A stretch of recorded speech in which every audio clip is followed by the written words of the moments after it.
Hello, this is Storybooks channel. New videos are posted every day. Subscribe and click the bell. The midday heat melted the asphalt, causing a transparent moraine to rise over the paths in the park. Adriana watched this natural phenomenon frustratedly, not noticing the white buildup that left her ice cream dripping down the hem of her dress. Adriana, you're all caught up. What are you staring at so intently? It's like you've been zombified. Get back on the ground. Betty first snapped her fingers in front of her friend's face, and then slapped her shoulder quite sensitively. Adriana flinched and wrinkled her nose unhappily. What's the matter with you and your fists? Is there any other way to bring you back to reality? I wasn't going anywhere. I was just staring a little bit. See, the air is shaking over the path like it's a transparent mirage. I wish I'd brought my camera. I would have taken a great picture. Don't worry. Tomorrow it'll be just as hot, and you'll be able to shoot here forever. By the way, it doesn't have the same effect as the road. It's a bigger scale. Betty had little interest in optical illusions.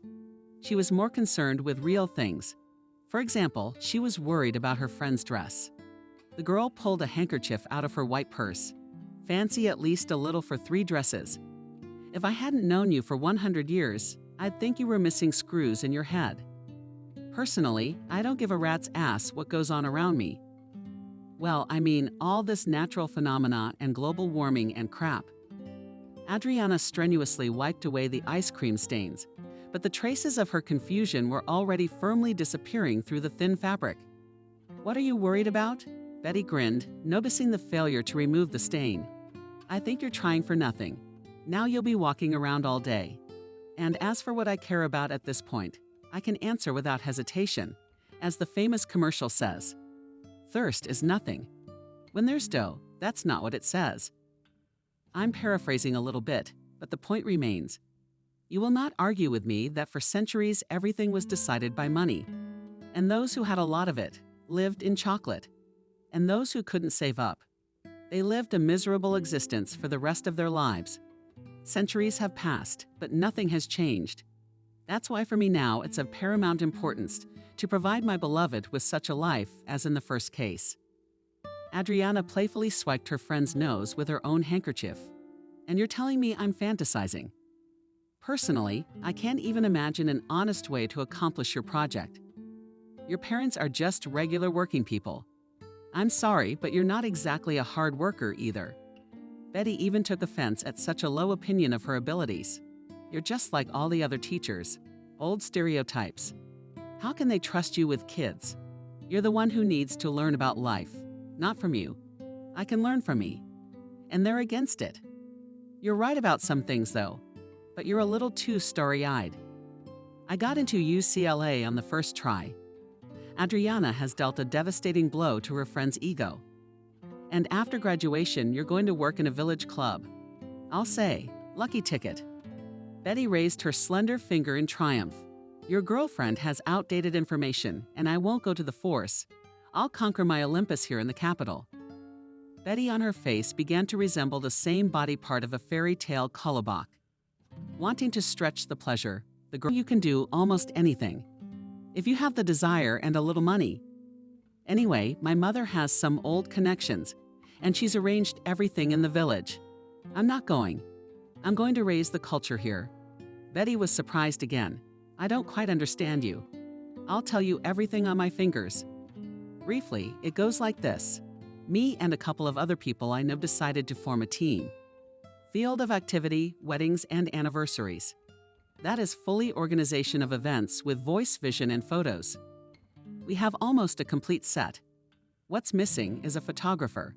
That's when I remembered your hobby. Now you're getting it. Adriana had not expected such a proposal. Her gaze expressed amazement. Her mouth opened involuntarily.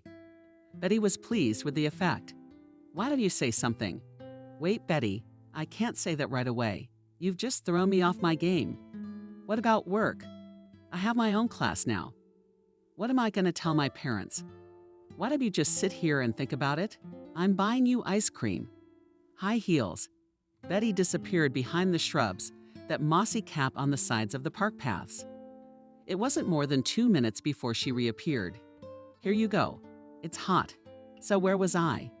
Wedding anniversary. Betty, but I'm not really into that stuff. And frankly, I don't like the idea. I tried acting once before and I just let you down. It was a long time ago and it's not true. Adriana didn't accidentally recall that long ago story, which still makes her blush. Betty was a sophomore at the time and asked a friend to work as a snow maiden for New Year's Eve. Adriana, we're swamped. There are plenty of Santa Clauses, but not enough snow maidens. It's nothing complicated. They come to the address, say their words, give presents, and that's it. But you can earn money for your pocket money. Betty knew how to persuade. And Adriana was enrolled the same day as a temporary employee of the company, the name of which she immediately forgot. She and Santa Claus gave the first 2 addresses to the same wives of students. Worked like clockwork, but the parents of children, for some reason, considered it their duty to treat the fairy tale guest. That's why after 2 visits, Adriana's companion's coordination of movements was impaired. And attention span. To put it simply, Grandpa knocked on the wrong apartment, which was in the application. Since the case was December 30, all decent people already at this time begin to slowly celebrate the main holiday of the year. The landlord, too, was already under a degree. Seeing Santa Claus on the doorstep of his own apartment, the man rejoiced sincerely. "Come in, Grandpa. We've already been waiting for you." Snow Maiden regarded these words as a signal to action and immediately got down to business. While she read poems about New Year's fun of the host with Santa Claus missed another drink. Finally, it came to the handing out of presents. And Adriana, as it was written in the script, said loudly, "Where are our kids, girls, boys? Good Santa Claus, I brought you presents. Come and fly." Sort out all the presents, but no one answered Snow Maiden's call. Adriana repeated the piece one more time. But the landlord kept saying, "I'm for both today. I demand a gift." The man reached for the bag, which was stuffed to the brim with dolls, cars, and sweets. Santa Claus didn't even resist. He giggled and looked for an artificial beard. Then Adriana made one last desperate attempt. "Citizen, where are your children, Rick and Anna?" The man rolled his eyes upward in a weird way. "My kids are still up there in heaven. They haven't come down yet. And I don't. I have another last name, but I'm not telling you. I don't know how it would have ended if the drunken owner's wife hadn't shown up." It turned out that Rick and Anna lived downstairs. The unlucky couple was laughed at by their colleagues for a long time. Adriana was very worried about failure and warned her friend, "Betty, don't ask me for anything like that again. I've never felt such shame before. Adriana, don't make a big deal out of it. It's not a big deal. It's just a minor incident. But for 5 minutes of, as you say, embarrassment, you've made a nice profit." Indeed, the fee for the role of the Snow Maiden amounted to a lot of money, and Adriana used the money to buy a camera that was pretty cool for the time. Of course, Betty did not leave attempts to attract her friend to participate in such events, but always received a polite refusal. But the offer to work as a photographer seemed tempting to Adriana, and she agreed. Everyone loves holidays, but few people know how to turn an event into an unforgettable experience. Betty was a real ace at it. Creative solutions from her fountain flowed, and there was no shortage of customers. The popularity of the company Mood Plus grew by leaps and bounds, and after a few months had to screen clients. Although the company was legally registered on Sebastian, who was in charge of the technical part, Betty was in charge of clients and finances. She came up with the idea to change the work. "Guys, why should we work for pennies when we can increase our income by 10 times and work only on weekends? To do that, we need to change our approach to clients a little bit. That is, to give preference to those who will pay more. These are the conditions of the modern market." Sebastian did not immediately agree to this option. "I don't want to waste my time either." And Betty's offer would help us get to the next level. But there's one big but. We have an unspoken agreement with our competitors not to poach clients. Betty's looking down her nose. How could there be? But when it comes to Sebastian's collective benefit, it's not gentlemen who enter the ring, but wrestlers. And so it is in business. And again, I agree with you, Betty, but I have to object again, because in the ring there is a fair fight, but in business more often prohibited techniques are used. And I've, understandably, made myself clear. Quite, but there's a method to every scrap. I'm sorry, but to enter the field of talentless with their flat humor and terrible singing real professional is not proper. Nowadays, everyone who can't be bothered wants to make an easy buck. And by the way, not all customers like such cheapness. And the question of our safety can be discussed. I think we can afford to hire a couple of security guards. Sebastian and Betty tried to keep the other employees of the company out of the fun business. And there were only 3 permanent employees.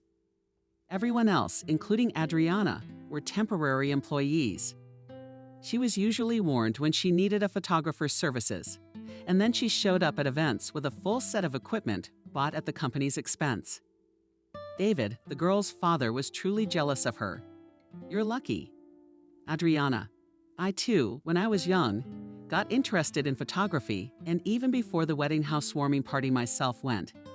But I had a zenith at my disposal. At that time, it was a luxury. Of my childhood memories, the fondest were when my father let little Adriana watch him develop pictures. Thanks to him, she learned to choose the right exposure and capture interesting moments of people and animals. The girl received her first recognition at the age of 13 for a series of photos about the nature of her native land. At that time, her works were even shown on TV, and for winning the contest, she was given a new project with cassettes.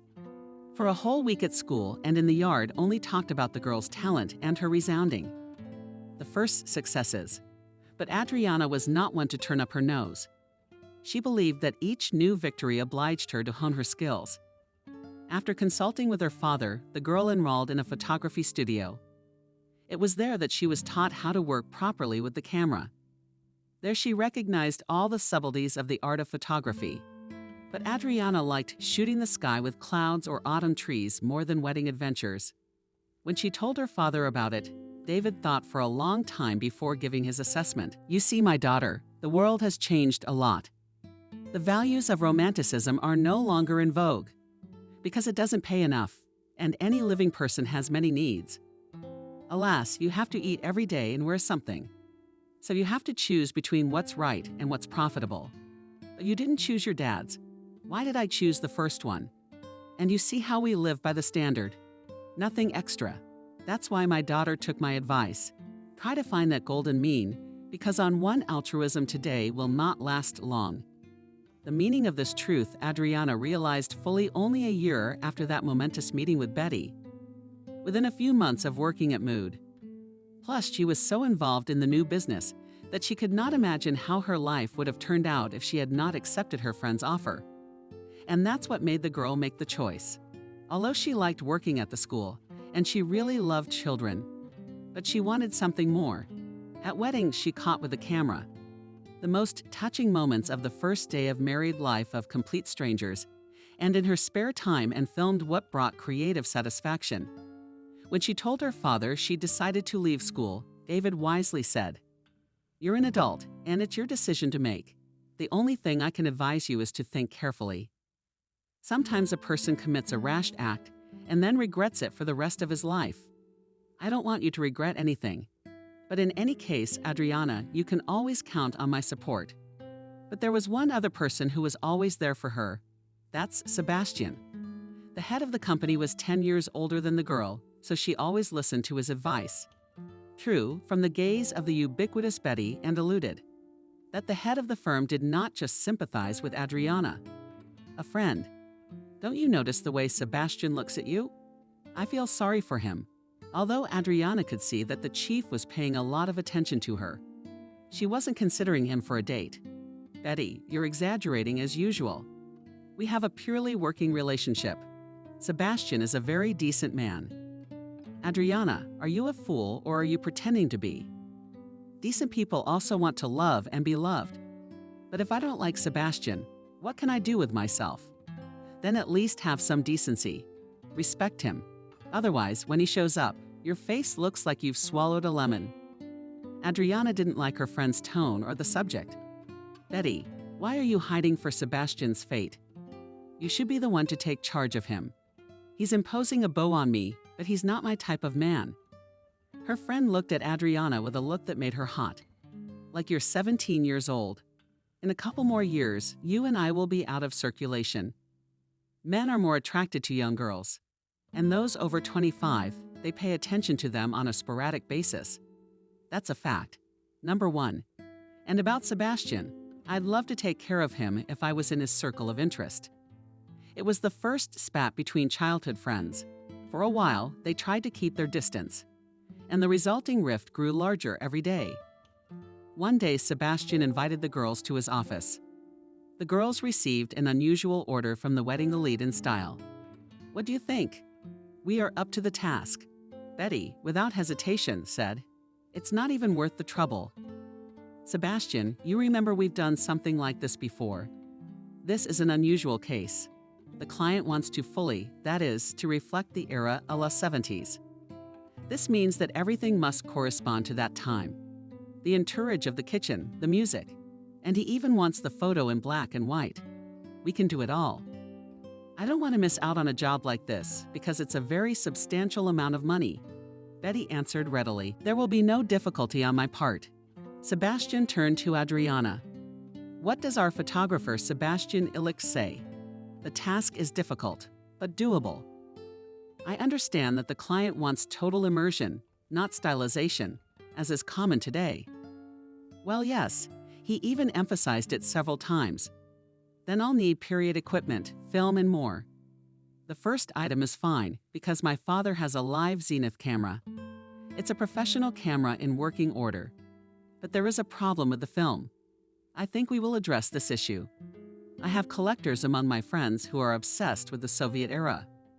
Fifth unusual wedding. Adriana prepared as if the upcoming events would decide her fate. But most importantly, for the first time, both lifelines crossed because there was an opportunity to fully satisfy a creative demand and earn good money at the same time. Although Adriana came in, she shoots quite a few weddings. This event struck her to the core. The immersion in the right time period was so deep and real that it became a little uncomfortable. The guests were delighted but also expressed concern. We won't be stuck here forever, or I have to pick up my car from the repair shop tomorrow. Alone. An older man, already a little tipsy, shared his fantasies. Personally, I like it all, and I would love to stay in that era for a week, especially since tomorrow is the 10th. And at our factory we used to get paid on those days. Imagine, I come to my native enterprise and go straight to the cash register. There'll be an uproar when it turns out that I'm a messenger from the future. The event, according to the idea of the organizers, was held on the territory of the estate of the groom's father. Therefore, all the guests felt relaxed and led naturally. Adriana worked enthusiastically, looking for favorable angles for each frame. At some point, she was so firmly immersed in the process that she involuntarily voiced her main fear.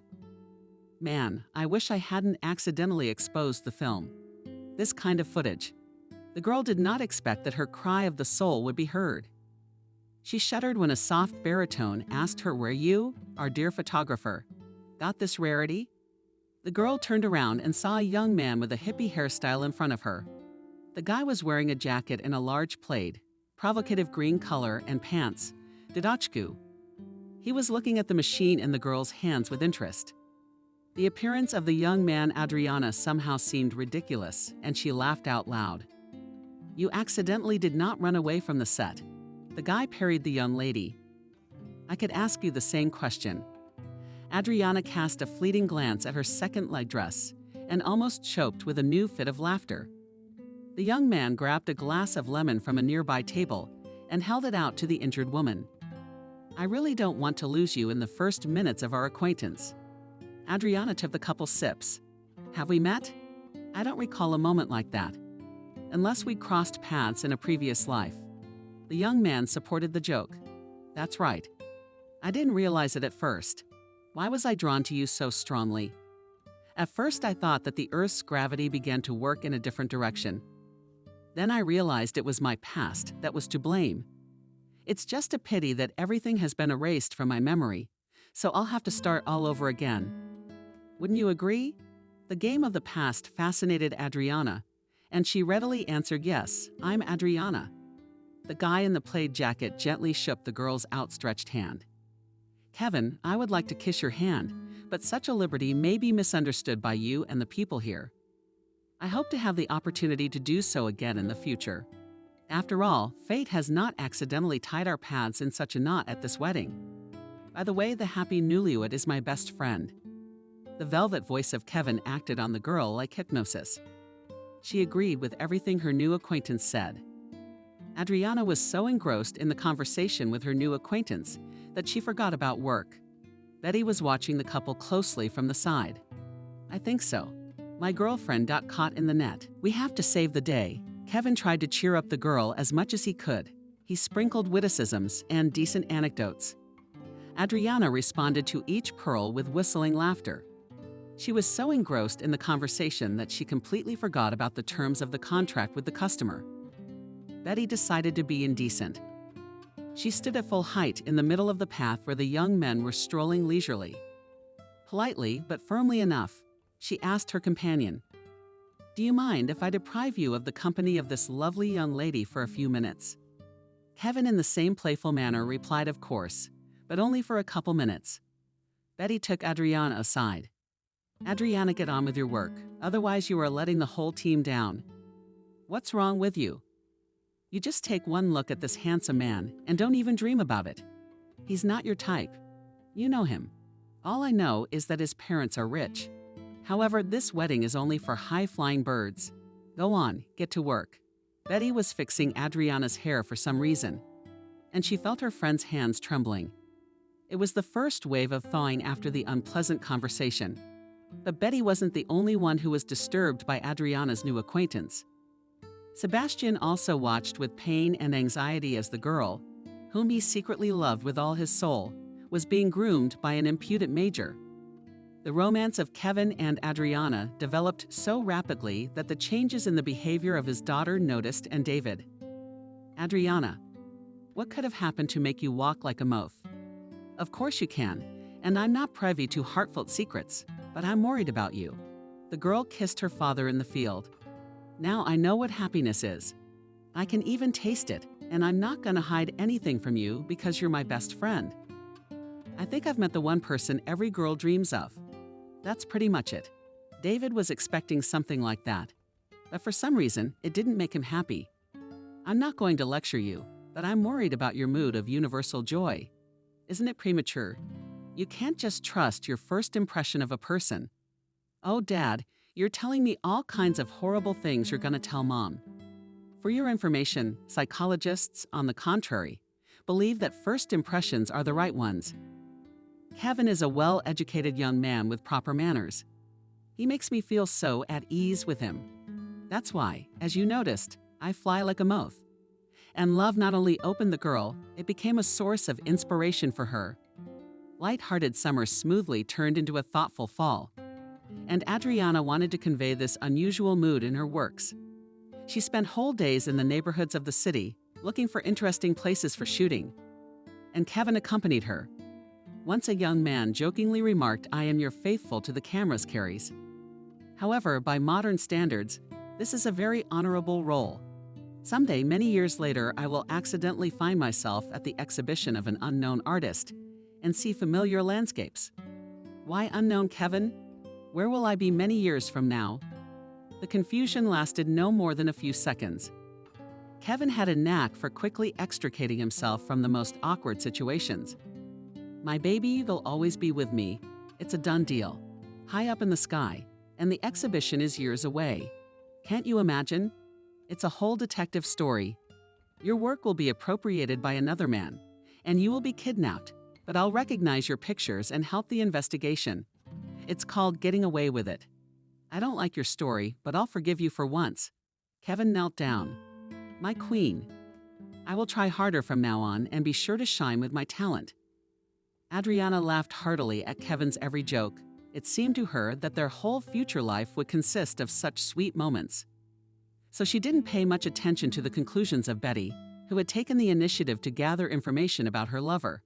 A friend called her cell phone. "Adriana, can you come to my place?" "Yes, as soon as Kevin is free." Betty interrupted her with undisguised irritation. "I need to talk to you one-on-one." Okay, I'll be right there. Half an hour later, Adriana was sitting in the cozy kitchen of her best friend's apartment. It was noticeable that Betty was hesitant to start a conversation. She stirred her tea with a small spoon for a long time, and her pensive gaze was fixed on the window. Adriana could not stand it. You insisted on this meeting, and you yourself are silent. Yes, I'm sorry. It's just hard for me to talk to you about it. Why? I'm afraid you'll misunderstand me, but I'm really worried about you. I mean, you're like my own sister, Adriana. Likewise, so just tell it like it is and don't worry. I'll do my best to understand. I will. It's better for you to find out sooner, although nothing's really happened yet. But my personal agency found out what kind of vegetable your Kevin is. No, don't worry. He's not a bad guy, but in his family, his mom runs things. That's modern-day Cuban. She's a businesswoman who keeps her men in line. And she herself is not a breed, but they cleverly screwed over Kevin's father when he was young and in love. There was some drama in their family, and as a result, Kevin's grandfather passed the business to his daughter-in-law instead of his son. Now you can feel the lady's full name. There's 1 billion, if not 1 trillion, in her hands. And what is the connection to me and Kevin here? The most direct. Kathy will decide who her only son should marry. This is so medieval. That can't happen in this day and age. Yes, it can. It's my job to warn you. If he really loves you, he'll do anything to stay with you. For example, you could sign secretly and then let the despot mother know. Can't we just go somewhere together? I mean, your Kevin has a good education, and they say he doesn't just sit around in an office. Adriana did not tell Kevin about the conversation with her friend, and then forgot about it. The couple spent the weekend at a camping site, where besides them, there was an elderly married couple. For 2 days, Kevin did not answer the calls, from which the cell phone burst. My mom lost me. By the way, I am already 28 years old, and I have every right to a private life. This phrase was not addressed to Adriana. She immediately realized that Kevin, even at a distance, was talking to his mother. The girl pretended not to notice these words. All day long, she was ecstatically shooting nature from her favorite. Against the backdrop of the sad fall evening, Adriana asked Kevin as if casually, I've got so much here, about 100 shots. Please help me select the 10 shots that you think are the best. What do you say? If it's no secret, why do you want to participate in another contest? I haven't had any luck lately. I don't even know what it is. If you want, I can get you a solo show. I don't want to, Kevin. I'm always in favor of honest decisions, especially in art. I'm of the opinion that money can't buy talent. And my dad always taught me that. I don't quite agree with you. Talent should be helped, and talentless people will make it on their own. Alas, but that's life. I've done what you asked. I think these 10 pictures are the best you've ever done. Kevin held out a stack of photos, and Adriana was silent again, even though she knew he was right. Her abilities required a broader format than a wedding. But all the work the girl had sent to contests, she had been sent back with terse reviews. What lacked skill or originality? Today, Kathy was in a foul mood. And it was all because of her son, Kevin. The news, which was presented to her on a silver platter by her friend Christina, shocked Kathy, and the information about her son's adventures did not contain anything unusual. But it was the way Christina presented it that pissed her off. It happened over tea. Kathy liked to organize a tea ceremony at her place and asked for such an occasion her housekeeper, Aunt Clara, to prepare a drink on a special recipe. As soon as Christina appeared on the horizon, the women rushed into the kitchen. In 20 years of working in the house, the business is smaller. Aunt Clara had learned to guess what the hostess wanted by looking at her. But she also had another trait, a good ear. Even thick walls were no barrier for the housekeeper. She was also able to read lips because she had experience in a boarding school for deaf-mute children. So went into the house with proudly raised head past the trunk Christina, which Aunt Clara frankly did not digest. She immediately tuned her hearing to perceive the new information. Since the door of the living room, where the hostess always sang Ochi, was open, Aunt Slaga heard in every detail the conversation of her friends. The guest expressed her displeasure from the threshold. Cindy, I heard a rumor that your Kevin is having an affair with some girl. Anatoly's officiating weddings. Whether they're taking pictures or not, I didn't get the details. And I don't need to. Not a muscle on Kathy's face. I don't know what people are saying. If you believe all the rumors, you could go crazy. So you're not denying it, and I'm not confirming it. Kevin is a grown man, and he needs to blow off steam sometimes. Pardon the lingo. Aunt Clara, where's the tea? The housekeeper realized that it was her turn to come out and deftly picked up the trays with the checkers and the kettle with jam. The living room was immediately filled with a pleasant aroma. The mood of the guests changed. Your woman makes a terrific tea. You'll let me borrow her for a couple of days. Aunt Clara wanted to hit the guest in the forehead, so she wouldn't make a vulnerable lady, but the hostess beat her to it. Christina, you've forgotten that serfdom was abolished in Russia. If my memory serves me correctly, in 1860, according to the new calculus. That's why Aunt Clara works for us on a salary. What's your habit of clinging to words? I was speaking figuratively. I even complimented your cook, and you threw my face on the table. You're the one with the hotel speech, Christina. Why are you in such a bad mood? The guest asked for Aunt Clara, and she silently left, but she left the door open. Christina whispered loudly, "What kind of mood do you think I'm in if your Kevin has a fling with some chick? And my Lisa avoids my Lisa's company. The girl calls him every day. He's an asshole. He hangs up on her. What's that supposed to mean?" Well, the girl thing is a bit of a stretch. Your Lisa is overheating. So don't give me any righteous indignation. And about this girl you're talking about, I'll check it out. Soak up the information. Aunt Clara was waiting for Kevin. The boy had grown up practically in front of her eyes, and the woman had maternal feelings for him. Kevin returned the favor, but he was especially grateful to the housekeeper for the fact that she always warned him about the family gatherings and stampedes that Kathy liked to organize. But this time the mistress was ahead of her.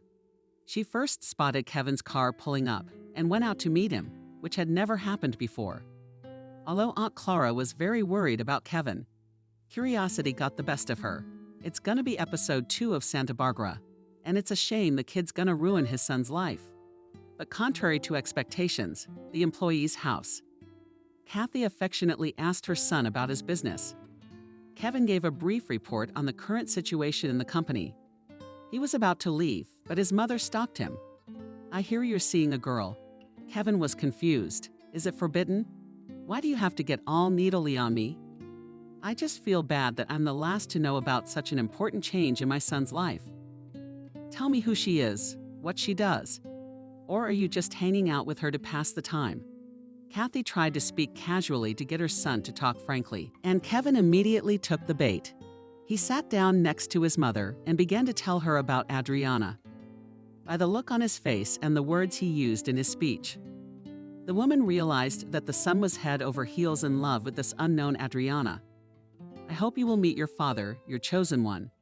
Kevin clearly did not expect such a turn. "Of course, you will certainly like her. Adriana is very talented and kind." Kathy tightened her duty smile. Okay, I believe you, son. So invite your girlfriend to come visit us." Kevin flew in 2 leaps to the second floor where his room was located. His father was just about to come downstairs for dinner and was surprised at his son's quickness. "Kevin, did you take on animals? Like a goat?" "No, Dad, and I'm just a little happy." Sam muttered good-naturedly. "Well, it's not dangerous. I wanted to call an ambulance to get you a shot for the raging net." Adriana immediately sensed something wrong. When Kevin had invited her over, she remembered how unflattering Betty had been to his mother. "Kevin, why don't we postpone this visit?" "Silly. Why put off what's inevitable? I've been to your house before, and in case you've forgotten, I asked your parents for their blessing for our marriage. But my parents are one thing. How your parents would feel about me, I don't know. Don't put bad thoughts in their pretty little heads. My folks are normal people." Adriana agreed. But a bad feeling did not leave her. But all these fears the girl wrote off to her delicate position. Quite recently, she realized that she was pregnant. But about this circumstance, she did not tell anyone. "When they will be sure, then I'll tell you." On the eve of meeting Kevin's parents, the girl felt quite bad. She already wanted to cancel the event, but the promise given to the groom did not allow her to retreat. Be that as it may, Kevin will think that I chickened out. To the surprise of the girl at the dinner party, in addition to her, other guests arrived. So Adriana was immediately lost under the stares and not very friendly looks. Strangers asked her about her family, work, and other things, and she felt uncomfortable in front of this society, but she especially tried. Christina is a friend of Kevin's mother. When Adriana's fork slipped out of her hand during dinner, the honorable lady said very loudly, "Unfortunately, not all people today know how to handle cutlery." My Cindy in London was trained in etiquette. Adriana barely waited until the meal was over and immediately politely declined. Kevin tried to stop her. "Adriana, where are you going?" "Thank you for dinner, but I have to go." Kevin rushed to see the girl off. They were silent the whole way, only at the entrance of their house. Adriana asked, "Why didn't you say anything? Don't you realize that your mother was giving me a spanking?" Kevin tried to justify Kathy's actions. "You little boy, you got it all wrong, don't you?" "Yes, my mom has a bad temper, but she doesn't want to hurt anyone. On the contrary, she was very happy when she found out that I have a girl with whom I am ready to tie my fate. Believe me, everything will be fine with you." Adriana really wanted to believe that, but the events of the following days shattered her expectation. When Kevin returned home, the guests were gone. Only Kathy was waiting for her son in the living room. His father showed up later. Kevin realized that now there was going to be an unpleasant conversation, and he was not wrong, as usual. The mother was the first to speak. "I didn't expect my son to have such disgusting taste. Or are you completely blind?" "Kevin, I don't understand you, Mom. Are you really going to marry that girl?" Sam decided to stand up for her son. "She's a nice girl, polite. After all, it's not your mother's place to live with her, and you're never asked. If you like her, you can keep your opinion. But I won't let my son marry a mere wench with no lineage." Kevin felt a wave of indignation rising inside him for as long as he could remember. His mother kept pushing him and his father, and he got tired of obeying her. So he decided to speak his mind. "Mom, I'm not a boy anymore.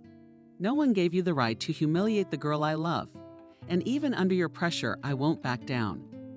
Her parents, unlike you, didn't put me under a microscope.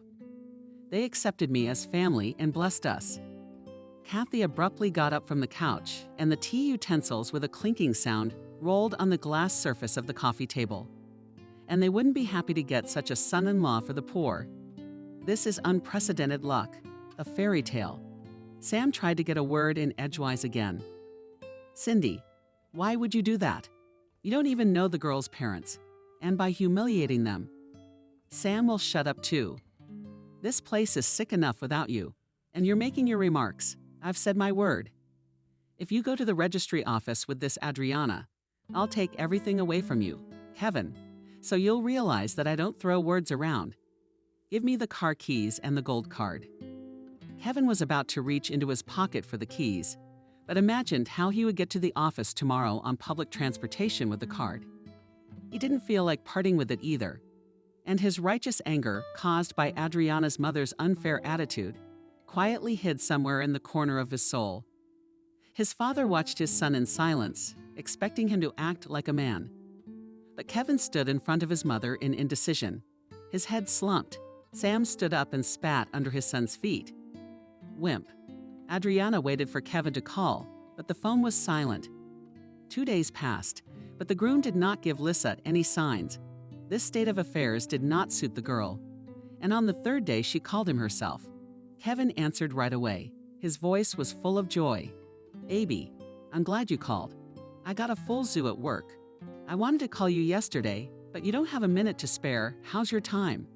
Maybe we should get together." "Kevin, yeah, we should get together to dot all the I's and cross all the T's." It was pouring rain outside, so the lovers secluded themselves in a small but cozy restaurant. Kevin acted as if nothing had happened. "Are you having dinner? What do you want to order?" At the mention of food, Adriana felt nauseous and waved her hands. "No, I'm not hungry. Not just a glass of mineral water. I'll have something to eat. I've been on my feet all day." Adriana had gotten to know Kevin well enough to know what kind of conversation he was trying to hide his excitement. "Kevin, let's not waste time. I want to hear from you what's going to happen to us now." The young man chuckled unpleasantly. "It's going to be okay. Baby, believe me, you will definitely get married. But we have to wait a little longer."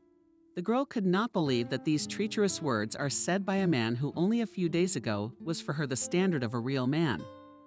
"Kevin, what are you saying when later?" "Baby, you understand. It's not that simple. I'm in a very difficult situation, and you have to wait for everything to dissolve. You see, that's the way it is in life. You don't have to work hard.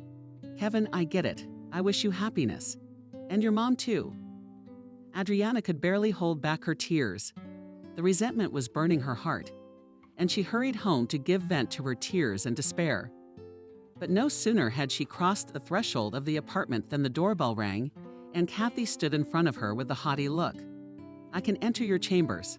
Please come in." "No, I won't come in. There's no need. I only dropped in for a few minutes, Adriana, to ask you a favor." "I'm listening." "Look, Adriana, you realize that Kevin needs a different kind of girl than you can give my son. Love, loyalty, caring." Kathy said with irritation. "Those are just words. They're not backed up by anything. You can't base a marriage on that. Love and romance fades very quickly, and then it's business as usual. My Kevin has never needed anything. He has a very refined nature. You just can't stand to be around him. Leave him alone. Do you want me to give you some money? Even so. And if I don't want to keep him, what then?" Kevin's mother's voice sounded different. It was clearly threatening. "Then you're tainted, no doubt about it. You'll get a taste of real revenge from the family. I will never let you cross the threshold of my house. Unless as a servant you can do so. But you will never be my son's lawful wife. I hope you heard me." Kathy left, with a loud slam of the door. Everything she'd been through in the past few days came rushing back to her. She locked herself in her room so as not to disturb her parents and cried until morning. Betty didn't expect Adriana to show up at such an early hour. "Are you all out of sorts? Is something wrong? Betty, honey, you're my friend. The worst thing has happened to me, and I'm just now realizing how right you were, and I didn't listen to you. You need to calm down, and then you need to calm down. Tell me everything in order." Betty was saddened by her friend's story. She did not reproach her for her thoughtlessness and gullibility, but simply asked, "What are you going to do now? How do you think to get out of the situation? I'll leave, I can't be in this town, and know that Kevin is around. But you can't survive on your own with a baby. At least your parents are here. I'm not ashamed to look them in the eye. All right, girlfriend, don't despair. People don't get into this kind of trouble and survive. You have to use your brains." At the train station, Adriana was accompanied by her parents and Betty. Her friend kept looking around as if she was waiting for someone, and David was giving his daughter a final farewell. "You, daughter, when you get settled, call me right away. It's good that they'll give you a place to live. There's a shortage of doctors and teachers in the countryside. That's why they attract them with housing. It's okay. You'll work for a while and come back to town. Dad, I'll definitely come back. And I won't give up photography. They say it's a wonderful place. There's room for creativity. Won't it be hard for you to get back into the profession? Dad, it's only been 2 years since I left school, so I remember everything. The main thing is that you don't worry about me. Citizens, passengers, please take your seats according to your tickets. In 2 minutes, we'll be leaving." The conductor gave the attendants a disgruntled look. And at that moment, Adriana noticed Sebastian running on the platform, not paying attention to the indignation of the conductor. The man jumped into the car. Just in time. "Didn't Betty warn you?"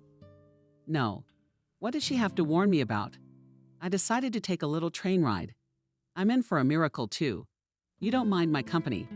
While Adriana was recovering, the conductor came running. "Citizen, I'm talking to you. What's this unauthorized behavior? I don't want no tickets in the car." Sebastian smiled broadly. "I have a ticket." The woman asked incredulously for the 5th carriage. Imagine being in the 5th. Honestly, I myself did not expect that I was given a ticket at the ticket office in that particular carriage. We're such a pretty flight attendant. Compliments melt the heart. Women, you have me confused with a stewardess, and I'm more and more afraid of the sky on the ground. Sebastian walked confidently into the compartment and helped Adriana carry in her luggage. You just don't think about anything bad. When you have black thoughts in your head, life also has a dark streak. Sebastian, but why the sacrifice? You don't know. No. I've loved you since the first day I saw you. Don't say anything. And you listen to me.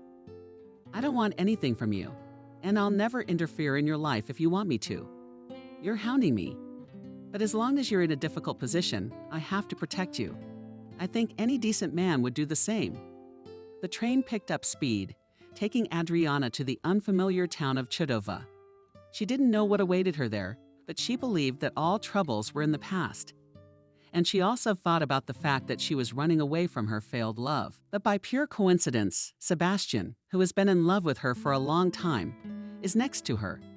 David glanced unhappily toward the kitchen. He had just had another unpleasant conversation with his mother, and he was trying to control his emotions. Remembering the coach's advice, he repeated aloud, I close my eyes and take 3 deep breaths. 1, 2, 3. David, are you reading something? I hope you're not holding a dangerous object. The boy again looked unkindly in the direction his mother's voice was coming from. Mom, you think I'm an idiot and talk to me like I'm a 5-year-old. Adriana realized that contradictions were stirring in her son's soul. She approached him and tried to hug him. But the teenager pulled away, muttering something inaudible and to himself. Adriana looked at her son and marveled at how quickly he had grown up. The constant workload and hobby left almost no free time. That's why Sebastian took care of her son almost from the first day of his birth. But now he was gone. Adriana shifted her gaze to the photo in the morning frame. Sebastian was smiling broadly, as if sending them and David greetings. From such a recent past, the son followed his mother's gaze. I'll probably never get used to the idea that my father is gone. He was the main person in my life. Of course, Mom, you're the main thing too, but Father. That's why I don't want to leave here. Adriana felt her throat suddenly dry. Tears spontaneously flowed from her eyes. David, I don't want to leave either, but you and I need a change of scenery. Life goes on, and you and I have to live. The boy said thoughtfully, and Dad always said that life is an obligation, not a gift to be spent at will. You know, Mom, when I go to his grave, it makes me feel better. I often feel like he's there to hear me. Son, Daddy really does hear everything, and he's watching over you and me. And he would be very unhappy with your mood right now. Believe me, he'll always be there for you. Even in Moscow. Anywhere in the world, son, I miss my daddy too. You have no idea how empty my heart is. He did so much for me and you. It's a pity that such people leave us so early. Adriana cried, and David tried to comfort his mother. Don't cry. I won't get on your nerves anymore. I promise. If you say we should leave, I won't object. It's just a pity. Friends and a new school I don't want to go to. It's the last year left. Adriana didn't want to tear the boy down at first either, but she had to make a tough decision. Because of his father's illness, David came down with a serious illness. The mother couldn't cope alone. David is another loss I just can't physically bear. My father has always been and remains, as you put it, the most important person to me. And I'm asking you to understand. David understood his mother perfectly. He liked his grandfather very much himself, although his relationship with his grandmother was quite tolerable. Only Grandma was overprotective of her grandson, and Grandpa talked to him as an equal. He liked to spend his summer vacations at the Dakshat in the Moscow region, where the old people grew all sorts of useful vegetation. His father had bought this small but very cozy house for them. David was very young at the time, but I remember well how the old people thanked their son-in-law for such a generous gift. Sebastian, we don't even have words. We have worked all our lives, but could not save for a summer house. And you gave us such a royal gift. Sebastian laughed then. Tsars usually gave their subjects whole villages. They also gave them noble status for their services. I only gave you a small house. I grew up without parents. My grandmother raised me, but she's long gone. So you're the only relatives I have. David was packing his things, but his mind was on something else. The guy was trying to understand why things in life don't work out the way he wants them to. Adriana was also trying to answer that question. The parallels that her father used to talk about when she was in despair and thought that her life was over.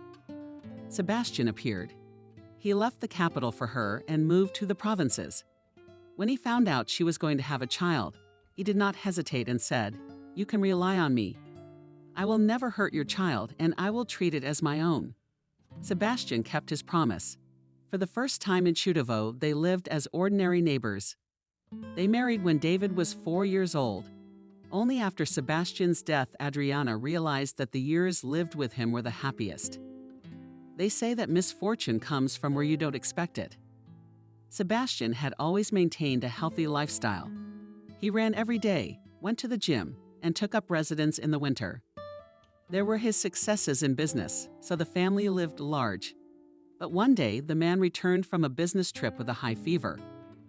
Adriana, he must have gotten some kind of infection on the trip. You give me some heat pills and it'll go away. But the next day, Sebastian got worse. He started choking. They had to call an ambulance. For a week, doctors fought for the life of the patient, who was diagnosed with bilateral blue pneumonia. They assured Adriana, "Your husband has a strong organism. He will surely cope." But the doctor's predictions failed.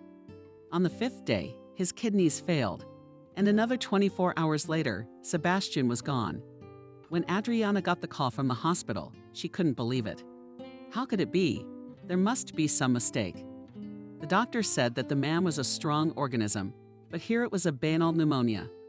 The nurse's sad voice replied, "I'm sorry, but sometimes healthy people die of the common cold." 2 months had passed since Sebastian's death.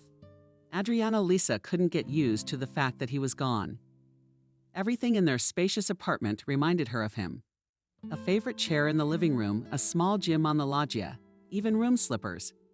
In the former place awaited the appearance of the master. Living in such an environment was unbearable, and Adriana began to think about moving. Her father's sudden illness accelerated the process. But the most striking was that shortly before the death of her husband, Adriana was offered to organize a solo exhibition of her work in one of the capital's Adriaperi. And the other day she was informed that the event would take place in a month. This was another reason to move. Adriana could not miss such a chance because Sebastian had invested too much in promoting her talent. Adriana had already had several successful exhibitions abroad. The first time was almost by chance. Sebastian had a visiting partner from Switzerland. They decided to sit at Sebastian's home. As soon as the partner entered, he was lost. He spent more than an hour wandering from picture to picture, which were hanging everywhere. Some he stopped at for long periods of time. Some he looked at quickly. "Tell me, Sebastian, where'd you get this? It's not commercial, and I can see that." Sebastian smiled. His partner used to live here, and when the bad years came, he worked as a farmer, and after saving some money, he went abroad, where he continued to make a fortune. Which, by the way, he did quite well. This is Adriana, my wife. She is very fond of photography. She studied it. But unfortunately, in this city, there is almost no opportunity to turn around, although she has so many works that will be enough for more than one exhibition. That's when the proposal to start conquering the world from abroad was made. The very first exhibition was there. Sebastian laid out a round sum to help in the organization, even though the partner offered to do everything himself. And then exhibitions, sales, rave reviews. Sebastian believed in her the most, and she didn't let him down. Adriana was offered several times to take photos for the most fashionable international magazines, but for this she had to live abroad. She refused without regret. She belonged here in her homeland. Kevin waited outside Kelly's gymnasium and kept glancing at his watch to see where she was being carried. "I'm running out of time." More recently, the wayward Kathy had handed over the reins of the holding company to her son after his marriage to Lisa. The daughter of his mother's best friend decided to merge the two companies. At first, experts took this bold venture disapprovingly. How can you combine such different spheres of activity? But adamant in such matters, Kathy still insisted on her own. After Kevin's marriage, her relationship with her son warmed. The birth of her granddaughter, Kelly, finally melted the heart of the iron businesswoman. But Kevin could not forget Adriana for a long time. He experienced her departure hard and was very sorry that he had acted with her out of conscience. He tried to find her, but it was too late. Adriana's response to his call was harsh. "Don't ever call me or try to meet me. You don't exist for me anymore." Kevin had prepared an explanatory speech in advance, but the girl wouldn't even listen to him. Of course, he dialed the familiar number several more times, but the colorless voice of the operator answered him all the time. "The number you dialed does not exist." Kevin realized that Adriana had changed the number. He didn't dare to visit the girl's parents because it was embarrassing to look into the eyes of David. The wedding with Lisa was more like an elaborate torture than a happy event. The bride laughed with joy and talked nonstop the whole time. In the midst of the celebration, Kevin for a moment thought that in the crowd of guests flashed a familiar figure of a girl with a camera. He roughly pushed Lisa's hand away and rushed off in search of his Adriana. His act then was condemned by all the ladies present. Therefore, married life with an unloved girl did not go well from the very first day. Kevin carefully avoided privacy with his wife. She reproached him for failure to fulfill his marital duty. Once he spied his wife drunk to the point of unconsciousness, and in this form appeared in her bedroom. Details of that night Kevin did not remember, but a month later Lisa, with happy smiles, told him about the pregnancy. After parting with Adriana, Kevin stopped thinking about his words and actions. He treated other people in the same way. Indifferently, he took the news that he would soon become a father. Everything changed when he first picked up the pink cool envelope with a tiny creature in it. A heart. Men shuddered at something. It was as if a volcano that had been sleeping for centuries had awakened. Kevin spent every spare minute by his young daughter's crib. He made funny faces at her and enjoyed Kelly's long, hearty laugh. The girl grew up in his arms, learning to talk and walk. And he watched his baby lovingly. Lisa was openly jealous of his daughter. "Kevin, I get the impression you're doing all this on purpose to annoy me. After all, who's the mom in this family? Me or you? Why are you so annoyed that I pay attention to my daughter?" Lisa grinned caustically. "That's what surprises her, that you pay no attention to me at all. You even skimp on simple human words. And I, like any normal woman, need affection and love." But Kevin Lisa could not overpower himself and treat his wife more gently. Lisa felt it and also began to avoid his company. The situation was resolved when the wife's mother decided to move to her son in London. Christina all her life dreamed of visiting the capital of Great Britain. And now her youthful dream has finally come true. No sooner had Lisa seen her mother off than she declared, "I have to go to London too. My mom has health problems. I'm afraid for her." Kevin was very surprised by his wife's plans. "But your brother is there. He'll look after the old lady." Lisa exploded like a snake bite. "Don't you talk about my mother in such a derogatory way. She's the envy of many young women." "Lisa, you're contradicting yourself. One minute you're talking about your mom's poor health. One minute you're saying she's a role model for others. You're inconsistent, and that's what worries me. I wonder why. Because it's characteristic of deviant people." This was already over the top for a blatant insult. Lisa burst into foul swear words. Kevin listened and laughed in her face. When Lisa had run out of eloquence, he calmly asked, "Will you sell it?" Lisa thought, not even embarrassed. "Sure. Let her stay with you for a while. She's too young for long trips." But a short trip turned into a permanent residence in London. At first, for the sake of decency, his wife still regularly sent short messages with smiley faces, and then began to call once a month. About 2 years ago, Lisa suddenly appeared in person. "Kevin, I'm sorry, but I've met a man with whom I immediately fell in love." Kevin replied indifferently, "Congratulations. What do you want me to do? Don't play dumb. I want a divorce, and of course I expect all the preferential treatment I'm entitled to." Kevin laughed heartily. "Lisa, you're not getting anything. My clever Kathy has done everything. so I can only willingly transfer the shares of the holding company to another person. One of those people is you, Lisa, and I'm sorry to be so frank. That was a low blow. Lisa's eyes widened in incomprehension. But why? We have a daughter, Kelly. I came to get her. Mom, I'm not going anywhere with you. I'm better off with Daddy. The arguing parents didn't notice how the girl slipped into the living room where the verbal battle was taking place. Lisa shouted, "You're all conspiring here, but I won't leave it like this. I am a mother and my daughter has to stay with me. Kelly is 13 years old now, and she should decide who she wants to stay with. She's made her choice, and you have to accept it." So nothing. Lisa drove back to London. Kevin was so absorbed in his memories that he didn't notice Kelly coming to the car. "Daddy, did you fall asleep in there?" "Sorry, my daughter. I was just thinking." The girl dived into the salon and capriciously noticed you. "Dad, do not understand. It drives me that you sit with such a face, as if you got into a parallel world." "You guessed it, Kelly, mine. I just had a similar experience. While I was waiting for you. How are you doing?" That's when the girl perked up. "Dad, you know there's a new kid in our gymnasium today who's so cute. And his outfit is cool. I wonder if he'll be in your class in the 11th grade.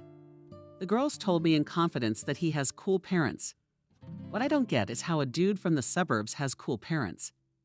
I don't understand how a decent girl can be so rude. Oh, Dad, I almost forgot." The girls were saying that this new guy. Mom's either an artist or a photographer. She's really cool. I'll find out more later and let you know if you're interested. Daughter, I'm not interested in anything that occupies you. That evening, Kelly told her grandmother everything in detail.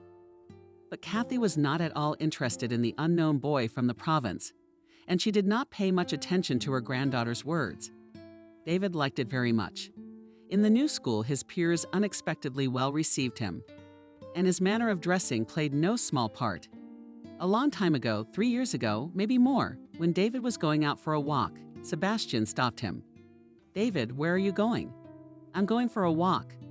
Me and the guys will go to the embankment, sit, and you go like this." David didn't understand him. "What's wrong, Dad?" "But I think you're wearing yesterday's t-shirt, and those pants don't go well with it." David looked at himself and then asked Dad, "I'm not a girl. What difference does it make what I'm wearing?" "Well, yes, a t-shirt should be worn with a sporty style, or at least this one. But I don't think anyone's gonna pay that much attention. That one, you're wrong.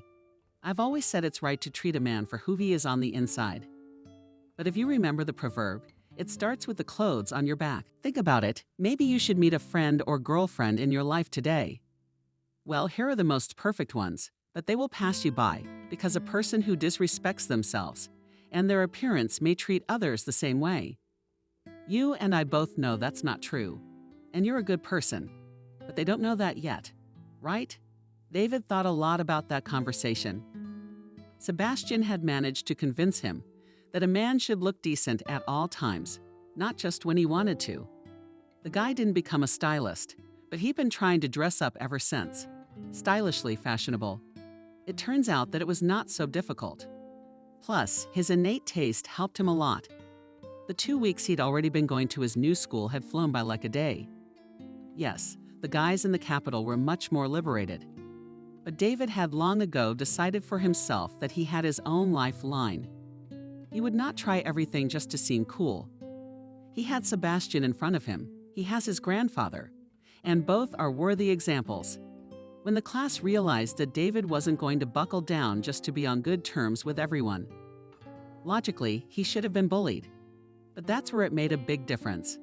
The fact that David didn't come from an easy family, that they had money, and the mom's a celebrity.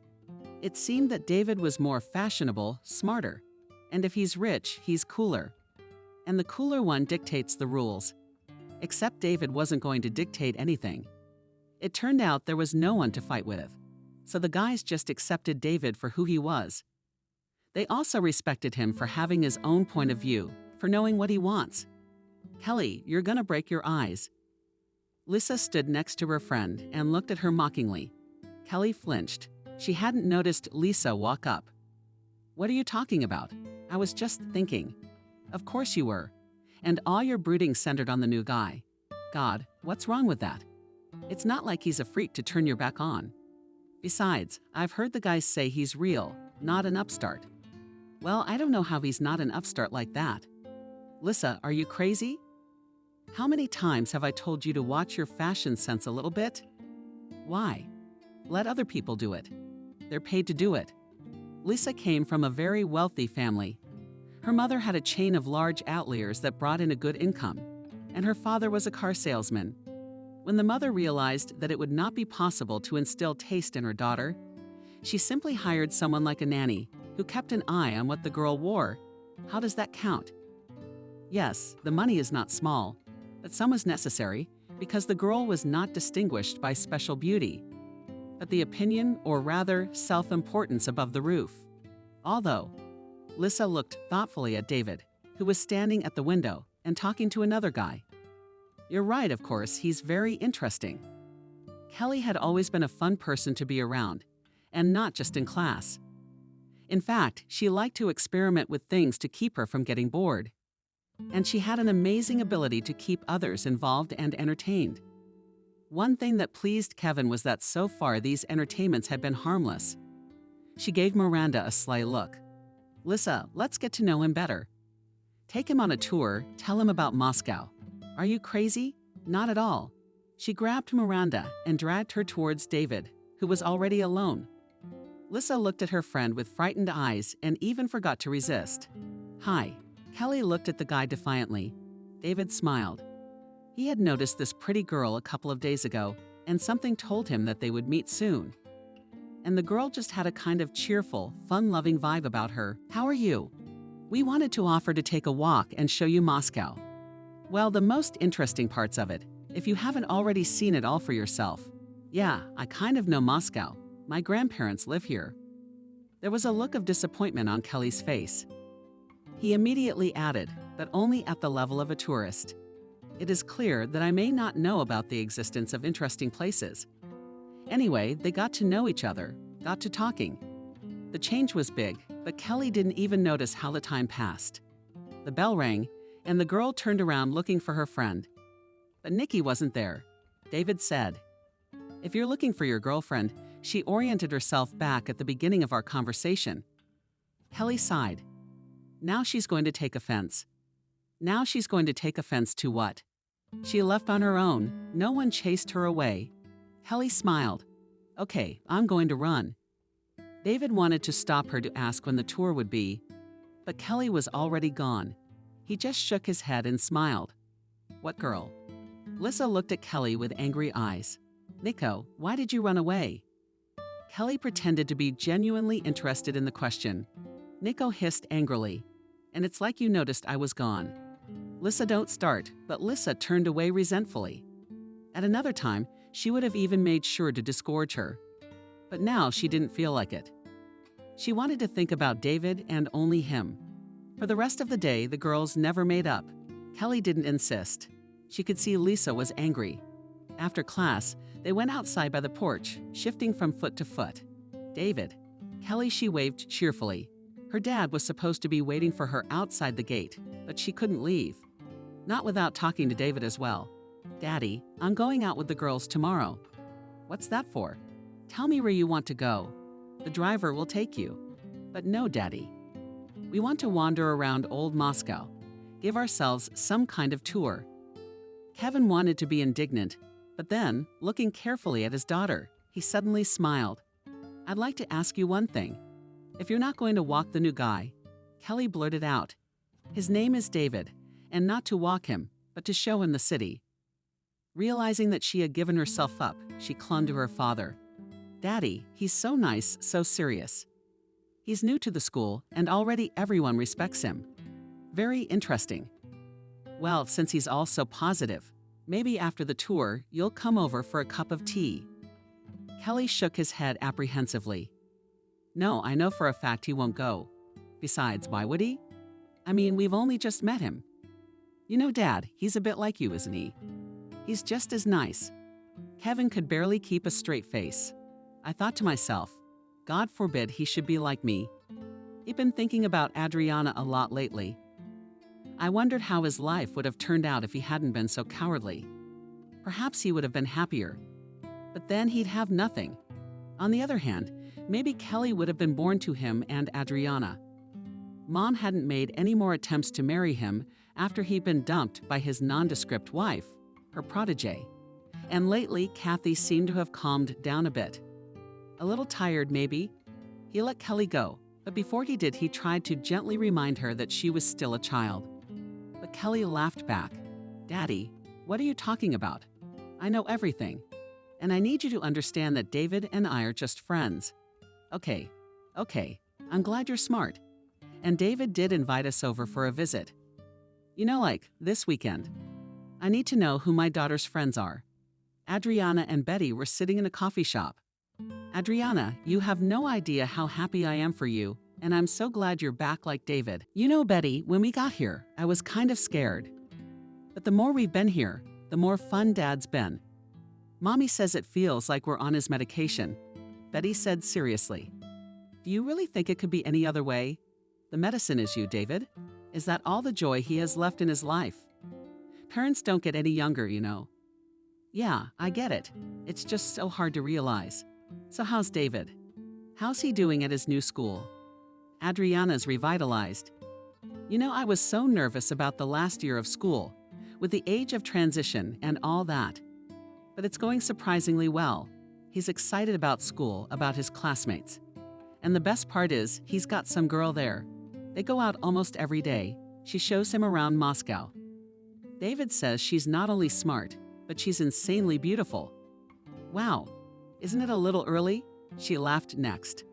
I said the same thing. And he made huge eyes and said they were just friends. I can see his eyes light up when he talks about her. Well, it's the early generation now. Who is? Betty, do you really think I'm going to see them before I make inquiries? Why don't you tell me how you're doing? We haven't really talked much in all this time. Just bits and pieces. How's the new husband? Betty laughed. Adriana, what new husband? He's 3 years old, and I kicked him out. Betty was married for the 4th time. And as it turned out, not again. How you put it out? Adriana looked at her in surprise. You said I love you, I can't, but I loved you so much. And that's enough. Betty stretched gracefully and bent over. And Adriana thought, well, Betty loves life and all of it. Adriana, wherever you are. You know it won't be long before I'm in love again. The friends laughed. David took a good look at himself. Mom, how are you? Adriana came out of the kitchen. Grandma followed. Well, it's good. Really good. Mom, it's true. Kelly's got some super rich family over there. David, if you're not confident in your abilities, maybe you shouldn't go to a stranger's house. Not for my mom. Her dad's very concerned. His desire to see me is very valid. He could just forbid Kelly from going out with me. Adriana smiled, you're all grown up. Now David looked at her in embarrassment. Can I invite Kelly over later too? Of course you can, but not until after the exhibition. It's in 3 days, so it won't be that long. Okay. Thank you. Kathy threw David a scathing glance, which Kevin immediately noticed. So Mom remembered that she was the boss. We'd have to take the initiative before she said something. He extended his hand to the guy, who, it should be noted, held it with dignity. Kevin, nice to meet you. Kathy pressed his lips together, realizing his son's intent. But she was afraid to openly confront him. Kevin hadn't been listening to her lately. Kelly invited everyone to the table. David didn't eat much. He pretended to eat more. And Kevin asked David, hadn't you recently arrived in Moscow? Yes, not long ago. Although my grandparents have always lived here, they are native Muscovites. At these words, Kathy's face softened a little. A native Muscovite is something that is not quite native people. She began to listen to the conversation. What do your parents do? My mom is an international class photographer. Her exhibitions were held in many countries. Her pictures are bought by magazines and people for a lot of money. And now for the first time there will be an exhibition in Moscow. And my mom was persuaded for a long time. She didn't agree. Dad insisted. But we thought that Mom would just go to the exhibition, and that's all. but circumstances were such that we had to move here. Kathy asked us right away, "Where do you live?" "At my grandparents' for now. But my mom already bought an apartment. It's being renovated." The woman raised an eyebrow. She had nothing against being friends with this guy now. Yes, while Kelly was still young, but it looked like this David was the one to hold on to. Kevin immediately noticed the change of mood in his mother's demeanor, and for some reason he felt very disgusted. "David, where's the exhibit? Maybe Kelly and I could come and see it." "Oh, come of course. I'll give you and Kelly the invitations tomorrow. You should come. I'll introduce you to my mom." Betty took over the reins from the host for old time's sake. It was decided that Adriana would not be introduced to the guests until the middle of the show. The organization was certainly top-notch. The first day of the exhibition was invite-only. That was the decision of the stewards, and Adriana didn't resist. She understood perfectly well that at first the business was organized light buffet with champagne and wine. People were mostly walking the halls. David, and Adriana's mom could see that people were excited. Now David was very proud of his mom, but also worried because there was still no Kelly. Finally, he saw her and went to greet her. Adriana came out into the hall as well. No one recognizes her because no one knows what she looks like. She walked over to the pictures that were taken years ago. It was Kevin. 10 pictures, none of them showed his face, just a silhouette. But that was the point. After all these years, the photos are still relevant. You look at them, and it's like you're in some kind of novel. I wonder if the man in the photo has something to do with the photographer or just a model? No, of course he does. You said yourself that the photos are as if they were alive. I even think they have a loving air about them. Adriana grinned sadly. That's true. At the moment when she was taking Kevin's picture, she loved him so much that she thought only of happiness. She stepped back, then walked off in the other direction altogether. Adriana could see perfectly well that these pictures always had a lot of people, 10 pictures of happiness. Kathy slowly made her way along the wall. Kevin thoughtfully supported her under his arm. "Kevin, you saw and the whole world is here." "Of course I did, Mom. I guess you like it a lot, don't you?" "Of course I do. Would our Kelly be so foolish as to miss such a party?" "Mom, I'm begging you. What are you talking about? Kelly is just a child." "What are you talking about? She's not such a child. Let her think about the future. It doesn't hurt anyone to marry some poor schmuck." "Mom, that's enough." Kevin gave her a stern look. "It's too early to be thinking about something like that. And then I want you to understand one thing. I'm not going to let you interfere with Kelly's life. It's bad enough you ruined it for me," and Kathy wanted to be outraged. She realized, of course, that Lissa was entirely on her conscience. But on the other hand, Kevin should have been grateful to her for keeping him away from that girl. But she had no time to intervene before she could voice her displeasure either. Kevin suddenly let go of her hand and took a few steps forward. He was looking at the pictures posted on a separate wall. They were large, just enough to be seen from anywhere in the hall. Kevin quietly. Kathy looked at her son in surprise and shifted her gaze to where he was looking. Beautiful, very beautiful. Kathy had respected few people in her life.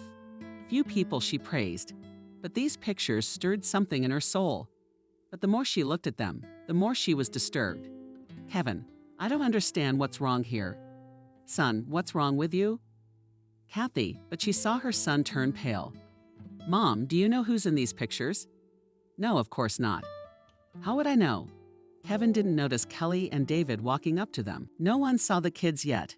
They were holding hands. David listened to Kevin with interest. He, too, was seeing these pictures for the first time, though he had always followed his mom's work. "Mom, it's me." Many, many years ago, Adriana was taking pictures for a contest. She asked me to select the photos. These are the pictures, and I chose them myself. Kathy looked at her son. "Are you saying that's a picture of that girl? But it just can't be.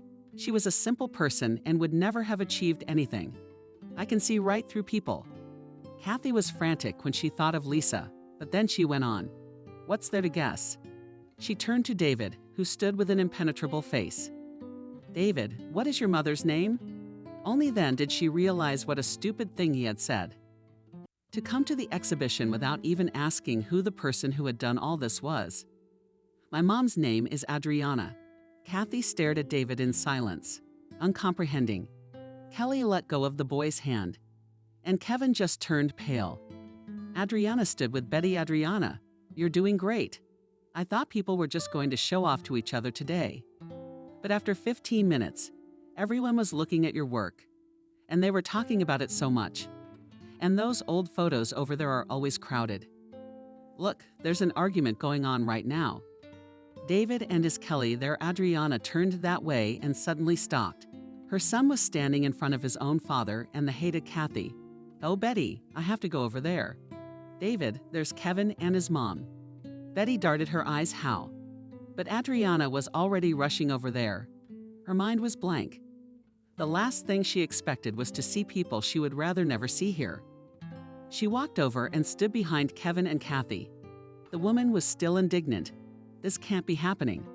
I'm sure it's just a coincidence. We just need to meet the author of these works. We already have. Kathy, she even jumped up and then only turned around. It's you. Kevin turned even more slowly. He already recognized that voice. He could already hear his heart going crazy, somewhere in Adriana's chest. What it took for her to keep her expression the same as it had been before, no one knows. Hello, Kevin. David raised his eyebrows. Mom, do you two know each other? Yes, son. It's been a long time since we've known these people. I'd like to talk to you. She took her son under her arm and led him away. Kelly stood alone, confused. Kevin stared after Adriana, and Kathy put Valadol under her tongue. Mom, where are you taking me? Kelly's waiting for me. Adriana stopped. She didn't know how to explain everything to her son. Son, I don't want you to go out with Kelly. It's not gonna work out anyway. Mom, what the hell are you talking about? I didn't think you were like that. David, I don't care what you thought. But you have to tell Kelly that you're not going out anymore and that we're going somewhere else. David looked at his mother and just didn't understand what was wrong with her. They always got along, always talked. But here Mom just diverted her eyes and repeated the same phrase for the second time. Adriana, what's going on? Adriana's parents and almost simultaneously Kevin came up to them. David looks at the man in surprise and this one does something. Hello, David. Adriana, we need to talk. She looked up at him. I don't need to. So I'm sorry. You better go. She looked out the window. There was already a party going on outside, and David was gone. Finally, the door slammed. He went into the kitchen, turned on the light. Mom, what are you doing out here alone in the dark? David, were you with Kelly? Yeah, we went to the movies. Mom, you don't know her at all. She's great. And if you have a problem with her family, what does that have to do with us? I believe she's great, but you can't date. You can be friends, but that's all you can do. The name David. Kelly is not the right girl for you. Mom, why not? I don't understand. What's wrong with her? Everything about her, that's what's wrong with us. Well, it's you. Mom, you can speak more clearly. David and Kelly had their first kiss today, and David knew there was no force that could pull him and Kelly apart. He couldn't think about anything at all, only the fact that it wouldn't be long now. He and Kelly would be married, and they would be together forever. Adriana could see that her son was on the verge of a nervous breakdown. She realized that she would have to tell the truth. David, Kelly, and you are related. You are brother and sister. And Kevin is your father. A long time ago, he chose money over love. Kathy insulted me and said that someone like me was no good for her son. David looked at his mother in horror. Mom, but I had a dad. You have the most wonderful daddy in the world who loves you more than life. But Kevin's biological father. David jumped up and ran out of the apartment. Adriana rushed after David stopped, but the guy didn't even look behind Adriana. Adriana's parents jumped out. What happened? They waited for David all night. Toward morning, an exhausted Adriana called the police. A sleepy voice told her to come back in 3 days. David put another pill under his tongue. Adriana, we need to call Kevin. He has a lot more opportunity in this town now anyway. Adriana silently picked up the phone. The clock read 5 o'clock. She dialed the number. "Who is this, Kevin?" "It's me, Adriana." On the other end of the phone, Adriana's confusion lasted a second. "Is something wrong?" "Yeah, Kevin's missing David. I told him he can't date Kelly because they're brother and sister." "Kevin, help us find our son." Another second of silence. And Kevin said in a husky voice, "I'll be right there." He arrived half an hour later. He had some men with him. They took pictures of David, questioned Adriana. What was he wearing? Another half hour later, the doorbell rang. David came back with Kelly. She immediately lashes out at Adriana. "I didn't realize you were like this. I really liked you. I could never understand people who forbid their children to be happy. My grandmother told me how badly she and Daddy treated you. But it's despicable to retaliate like that." Adriana even smiled. Good girl. She couldn't say it all back then. But Kelly, even though she's younger, did. "Kevin, do you want me to explain to Kelly, or do you?" Kevin looked at Kelly darkly. "Daughter, here's the thing. David is my son." Kelly went pale. Staggered? "No, this can't be happening. We decided to get married as adults." "Dad, how can that be?" Kevin didn't have time to answer. His cell phone rang in his pocket. "Where is it?" "Don't touch it. We'll be right there." He jumped up and drove on the spot. "We'll figure it out." David was sitting on a high railroad bridge. When Adriana saw him, her heart thumped loudly, loudly. If he took just a couple steps down, there was a real abyss and trains. Kelly rushed to him, sat down next to him, and took his hand. "David, we can be friends, I guess." And she cried, resting her head on his shoulder. David put one arm around her, pulling her close to him. Kevin sat down too, and Adriana came over. Kevin spoke. "We all need to listen to me to unravel this tangle. I'm the only one to blame for what happened all those years ago. I'm the one who was cowardly. The truth is, I didn't know Adriana was having a baby. Mom quickly married me to Lisa. And I thought about Adriana all the time. I couldn't have lived with Lisa if it hadn't been for Kelly. Kelly was everything to me. And then Lisa left, and it turned out she was gone for good. And Kelly gets sick. Remember, Kelly, you even had to go to the hospital?" "I do," the girl exclaimed. And that's where I found out that the girl had a blood type that neither me, Lisa, nor my grandparents had. I don't even know why I took that test. Anyway, I never would have said it. But now I have to. Kelly is not my own daughter. Lisa must have gotten pregnant on purpose to keep me around. Or maybe she didn't even know it wasn't mine. Admittedly, I was being a pig about it. Kelly and David stared at him in amazement, and Kevin continued. "Kelly, I'm sorry, but I love you like family. And I really hope nothing changes in our relationship. Here. So there are no obstacles to you and David dating, except for one thing. You're both still in high school." Kelly threw herself on his neck. Daddy, thank you. I love you very much and will always consider you my daddy." High schoolers. We actually decided to get married after high school. Kevin remembered her, and then he held her to him and David. Adriana wiped her tears. "Mom, come to us." They sat like that for a long time, the four of them hugging each other. And when the sun began to rise, Kevin said decisively, "I suggest that we go to the campgrounds this weekend. The four of us, or we could take our parents. I know it's impossible to forgive me, but I'd like to try." Kevin glanced at Adriana. She averted her eyes, but her heart throbbed. "Mom, let's take Grandma and Grandpa, and Kelly's grandmother too. It had been so long ago after all, you have to learn to live without resentment." Adriana waved her hand. "Let's go, son. Of course you're right.